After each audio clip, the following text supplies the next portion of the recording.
soy Carlos Mesado, trabajo en ENUSA, que por si no lo sabéis es la empresa responsable de fabricar el combustible aquí en España. Y en este tema vamos a ver un poco, os contaba antes en el tema 2 que el reactor, mediante un símil, se podría asimilar a una tetera. Pues si metemos la bolsita de té, ahí está ahí un tiempo y cuando ya ha hecho su efecto, la quitamos. Pues vamos a ver si metemos el combustible, cuando lo quitamos, ¿qué pasa ahí? ¿Qué hacemos? ¿En qué se ha transformado? Etcétera. Perfecto. Entonces, actualmente la tecnología nuclear nos permite hacer una gestión integral de los residuos. Totalmente. ¿Qué significa esto? Generación y recolección, que ya os lo han explicado anteriormente, y ahora vamos a ver transporte, tratamiento, reciclaje y disposición final. Entonces, empezamos por definir qué es un residuo radiactivo. Pues es todo aquel material al que ya no se prevé un uso adicional, pero que además contiene unos ciertos niveles de actividad. Entonces, ¿creéis que nuestro amigo el plátano es un residuo radiactivo? Porque tiene potasio 40, que es radiactivo. Eso tiene una actividad.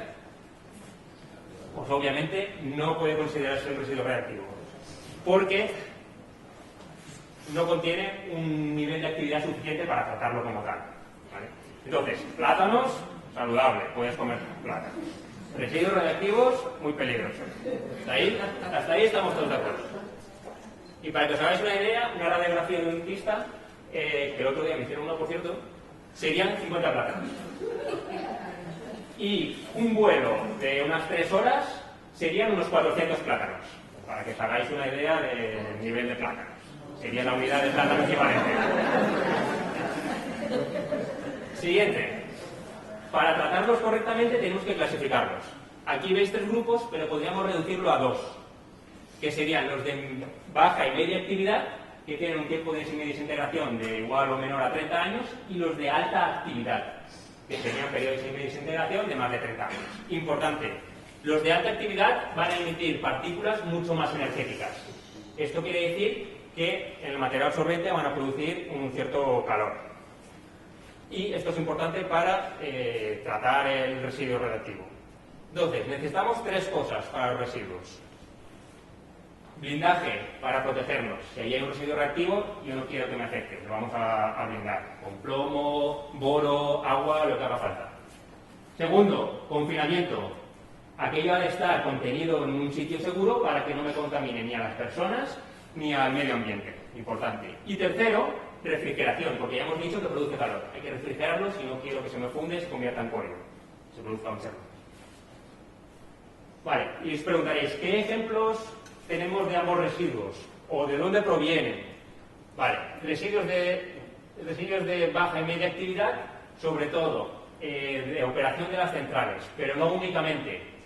También de laboratorios de investigación, ciertas industrias que pueden utilizar isótopos radiactivos, la fábrica de Husqvarna, que es la que produce el combustible. Y en el caso de los residuos de alta actividad, bueno, sobre todo provienen de desmantelamiento de centrales y operación, que es básicamente el combustible gastado y los internos de la vasija, cuando hay que desmantelarla. ¿Y qué ejemplos tenemos de cada uno? Pues aquí vemos el típico depósito de los Simpson, de 220 litros, que en este caso es fake, se les echa un agujero para que veamos qué hay dentro. Podemos encontrar una media válvula rota, alguna tubería que se ha contaminado, la típica herramienta que se está en la piscina de combustible gastado, etc. Y de alta actividad, aquí viene la bolsita de té. Metemos la bolsita, la sacamos. ¿Qué pasa con eso? Entonces, imaginamos que os habré contado que el combustible, el enriquecimiento en los reactores españoles está entre un 3 y un 5%. Imaginemos uno que está en un 3,3% de uranio 235. El resto, por supuesto, será uranio 238. Como tenemos en el reactor, está 1 año y medio funcionando y lo sacamos. ¿Qué hay ahí ahora? Es que más del 94% sigue siendo lo mismo, uranio 238. O sea que estamos llamando residuo a algo, su entropo. Pues se ha convertido en un montón de cosas que... Entonces, os estaréis preguntando, ¿cuánto tiempo tenemos que almacenar estos residuos de alta actividad? La pregunta que se hace todo el mundo. Pues en esta gráfica, que tiene una perspectiva 3D un poco horrible, pero nos servirá para explicar esto. Tenemos diversas líneas. La línea azul serían los productos de fisión. Vale, son los que al sacar el combustible del reactor, pero a medida que va pasando el tiempo, hay un momento que toma el relevo los actínidos, la línea naranja. Y esto ocurre más o menos a los 600, 700 años. Si continuamos con el tiempo, los residuos radiactivos pues, van a ser, pero podemos decir que ya no son peligrosos para nosotros o para el medio ambiente que extraemos de las minas, o sea, el uranio natural, que viene representado por la línea verde. El mineral natural es aquí. Y serían pues, residuos inertes como cualquier vertedero, como los hay un montón alrededor de las grandes ciudades. Vale. Y aquí hay un montón de números, no quiero que os miréis todos los números, pero sí un poco que la mayor parte viene del desmantelamiento y la operación de residuos de baja y media actividad, pero hay otras fuentes, como ya os he comentado. Y los de alta, sí que quiero que miremos este número, que es 12.800 metros cúbicos. Ese sería el volumen de residuos de alta actividad que se han producido en las centrales en el pasado, actualmente y en el futuro que se prevé hasta que cierren.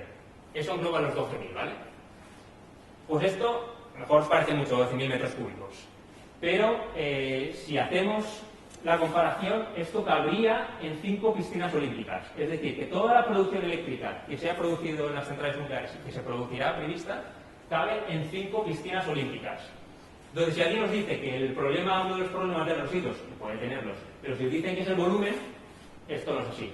Porque, ya os digo, todo este volumen cabe en 5 piscinas, que si lo comparamos con otras industrias, vemos aquí, esto es en millones de toneladas, lo anterior a volumen, el nuclear está aquí, estos numeritos están pequeños. Y otras industrias tienen pues, muchísimo más volumen de residuos. Ahora bien, me diréis, esta comparación es un poco sesgada, porque yo prefiero dormir rodeado de miles de bolsas de basura que al lado de una pastillita de combustible gastado. Y os diré, correcto, tenéis razón. Pero quiero que os fijéis en este 11 de aquí, que son residuos peligrosos, que producen ciertas industrias, como algunas industrias químicas, industrias pesadas, ácidos, tintes, baterías industriales, etc. Estos residuos peligrosos, como el nombre dice, son muy peligrosos, incluso muchos de ellos cancerígenos. Así que cuidadín con este 11. Y otra cosa, el nivel de seguridad que os he explicado que tiene la industria nuclear es muy alto, gracias al organismo regulador, el CSN en este caso.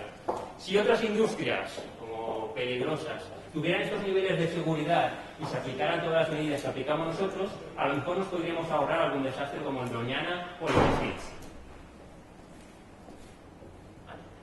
Entonces, transporte. Estos se transportan en unos contenedores. Bueno, en España hay unos 20 años de transporte de residuos de baja y media actividad, pues unos 2 millones de kilómetros, y se han producido 0 accidentes, ¿vale? 0 accidentes en residuos de baja y media actividad.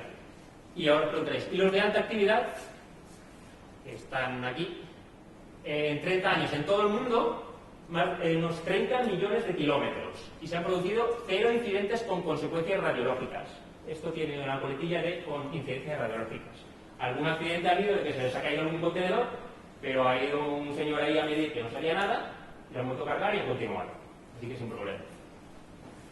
Y los contenedores en los que se transporta los residuos de alta actividad, lo que contaba antes Elisa, se les hacen unas pruebas muy exhaustivas.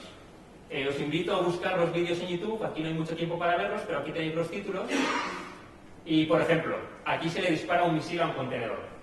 Aquí es cuando los americanos tienen mucho dinero para hacer estas cosas.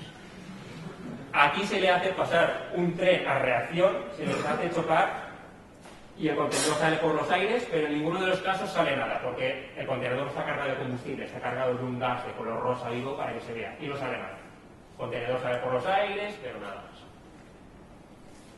Vale, ¿y qué hacemos con estos residuos? Los de baja y media actividad los llevamos al Cabril, que está en Córdoba. Aquí veis una foto aérea muy bonita. Vale, ¿qué es el Cabril? Pues aquí nos llegan los bidones que hemos dicho antes de 220 litros, y hay unos ciertos residuos de baja y media actividad, pero que se le ha añadido hormigón para que aquello sea todo un tocho y se pueda manipular mejor y no se esparce si te cae, etc. Cogemos 18 de estos barriles y los metemos en los contenedores como este. Cuando los llenamos, metemos más hormigón. Y después cogemos 320 contenedores de este tipo y los metemos en las celdas que hay aquí. Lo llenamos y ¿qué hacemos? Más hormigón. Y encima una losa de hormigón armado y unas láminas impermeabilizantes para que no se filtre nada. Además, hay unos túneles aquí abajo para registrar si hay alguna fuga de alguna lluvia de agua y repararla. Y en total en el Cabril hay 28 celdas como estas. Y todo esto suma unos más de 35 millones de litros de residuos de baja y media actividad. Y esto ya está hace tiempo en operación. Y los de alta actividad, sacamos la bolsita de té, combustible, y lo metemos en una piscina para refrigerarlos. Hemos dicho que necesitan refrigeración los de alta actividad. Allí están unos años, de 4 a 40 años, y después pasa, actualmente todas las centrales ya tienen o está en operación el ATI, que es el almacén temporal individualizado. En cada central se coge ese contenedor y se almacena ahí al lado. Pero en el futuro se construirá el ATC, que ahora lo veremos, y después pasaría al AGP. ¿Qué es esto del ATC? Como ya decía, se construirá en Cuenca, en Villar de Cañas, y allí llega el contenedor y lo podemos tratar de forma adecuada, robotizada, y se almacenan aquí, ¿vale? Unas cápsulas. Y este sería el paso medio plazo, y ya el más definitivo, que sería la disposición final, sí que sería el AGP, o el almacén geológico profundo, que actualmente no hay ninguno en funcionamiento, pero hay algunos avanzados en Suecia y en Finlandia, ahora veremos. Pero sería básicamente coger estas cápsulas, estos contenedores, y llevarlas a unas galerías o a alguna mina abandonada a unos 500 o 1000 metros de profundidad, en los que se ha hecho unos estudios geológicos para ver que aquello no es sísmico, no hay penetración de agua, etc. ¿Vale? Esto es ciencia ficción aún, pero está bastante avanzado el de Onkalo en Finlandia y el de Forsmark en Suecia, que se supone, si todo va bien, entrará en operación a lo largo de esta década. Vale. Y veis, todo esto, bueno, me lo creo, si me lo metes ahí abajo, me lo creo, que ahí no salga nada, lo metes, lo dejas miles de años, pero a mí si no me lo demuestras con un experimento, yo no me creo nada, porque aquí somos ingenieros y si no hay datos de respaldo, yo no me lo creo. Bueno, si cada vez piensa el chulo que te hace un experimento de miles y miles de años, porque esto es miles y miles de años, ¿sí? Pues no lo han hecho. Aquí en Oklo, que está en Gabón, se encontró mediante minería, se vio que pues en una cierta montaña se excavó y se analizó la roca y se vio que allí había uranio, pero que había uranio con una concentración, un enriquecimiento que no corresponde a la del resto del mundo. Entonces se analizó y se estudió y se vio que se había producido un reactor en condiciones naturales hace muchos miles y miles de años.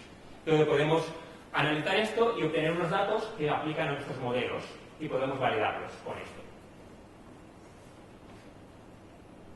Y por último también, bueno, faltan 2 diapositivas, alternativas. ¿Qué podemos hacer para reducir esta radiotoxicidad y el tiempo de almacenamiento? Pues 3 cosas básicamente. El reprocesado, que sería básicamente el reciclado. Cogemos el combustible y separamos el uranio 235 y el plutonio, que nos sirve para, lo podemos mezclar con otro combustible fresco y podemos reutilizarlo. Viene a ser reciclar, igual que tiras las botellas de cristal a reciclar.